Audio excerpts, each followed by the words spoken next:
lapping in the 150s.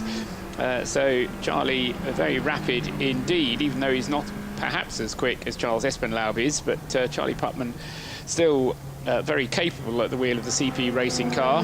So leading A6AM are CP Racing. Herbert Motorsport with their 93 car are second in A6AM. Third in A6AM at the moment is Toksport Mercedes, number 15, which has just had a pit stop. Also having just had a pit stop is the number 94 car, which also had a brake change whilst it was in the pits. That's the Herbert car. But ahead of that car in the A6AM class is the car collection car of Elmer Grimm, who has also only just taken that car over. Dominic Bastian's just had a very slow run into the pits, and I was only drawn... that's possibly because he just had a spin. Yes. I wonder if he broke something in the process of the spin, or it was something breaking which pitched him into the spin.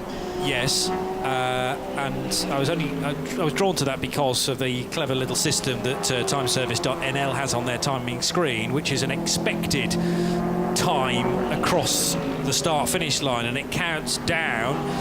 Turns green when it comes into the final 10 seconds of that, but then goes red if they are delayed, and it was something like a 47 second delay for those cars. There are also yellow flags at turn 13 now.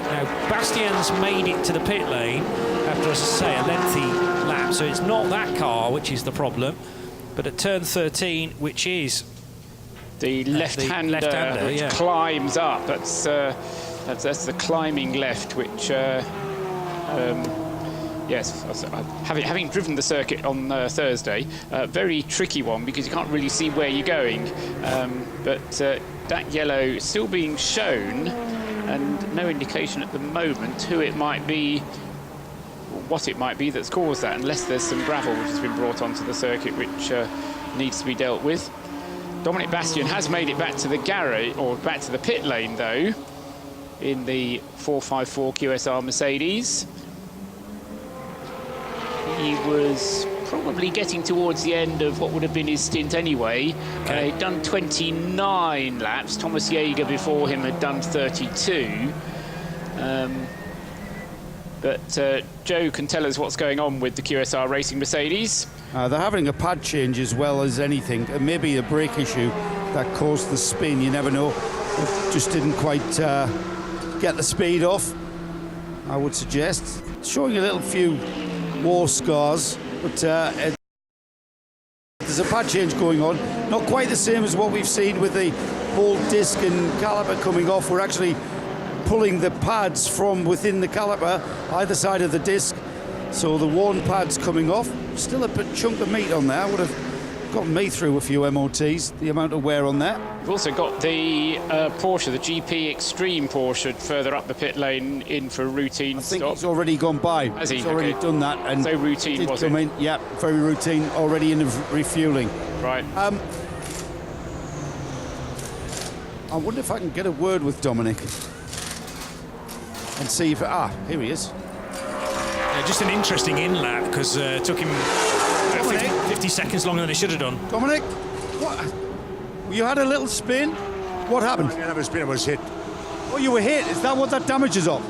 By car 500, a Mercedes. Right, so tell us, what happened? I'm making my turn, you know, the slow turn, the uphill turn, and yeah, so I guess he went for the, I don't know, you know. And you know, it's not, it's a corner that you take. It's a corner that you take wide and come in, right? Obviously, so you end up on the wide. So it's not the kind of corner where you put yourself. So I took the normal line, and he tried to find a gap that didn't exist. You know? Dive bombed. That's my view. I don't know. Well, yeah. Well, I think all we saw on TV was your car spinning, so we didn't see the hit. Yeah. Right. That's unfortunate. Up until that point, you were happy? Yeah, great fun, so no problem. The pressure was taken off you at the start with the QSR car, with the fire extinguisher, and you've just been coming back through the field. Very enjoyable?